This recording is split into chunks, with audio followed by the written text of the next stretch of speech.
subscribe dulu, buat update beritamu.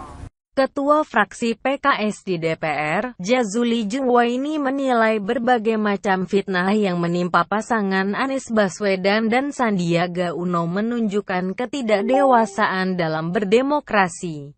Adanya kampanye hitam, black campaign, terhadap Anies Sandi, menurutnya, sebagai tanda lawan politik tak lagi percaya diri untuk bersaing.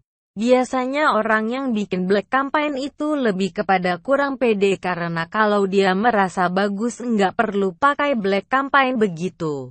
Biasa saja ini kan proses demokrasi ya, kata Jazuli di gedung DPR, Jakarta, Rabu, tanggal 5 April tahun 2017. Dia mengatakan, rakyat Jakarta sudah lebih cerdas untuk menilai secara objektif calon pemimpinnya untuk 5 tahun mendatang. Sehingga pemilih DKI tak terpancing dan termakan oleh fitnah yang tengah menyerang Anies Sandi. Dia mengaku tak tahu pihak mana yang memperkeruh suasana Pilgub DKI Jakarta.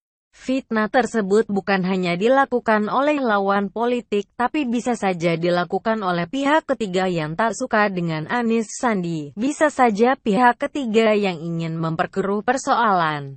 Bisa saja pihak kompetitor itu harus dibuktikan tentunya. Yang jelas bukan pihak Anies masa bikin black campaign, ungkap Jazuli. Untuk itu, dia berharap pihak penyelenggara yakni KPU DKI dan Bawaslu DKI Jakarta bisa menindak tegas pelaku black campaign. Sebab dua lembaga tersebut bertanggung jawab atas proses demokrasi yang ada di Jakarta dan harus bebas dari intervensi atau tarik-menarik kepentingan politik praktis. Karena itu KPU dan Bawaslu tidak boleh kena tarikan kepentingan politik, dia harus netral, lurus.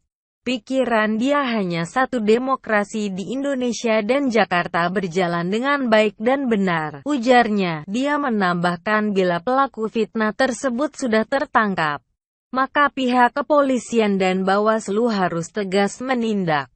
Saya katakan ketika tidak ada tarikan subjektif dan pragmatis dia akan merespons apapun indikasi segala pelanggaran itu harus dilakukan supaya clear karena itu akan semakin membuat publik percaya terhadap lembaga itu, tutupnya.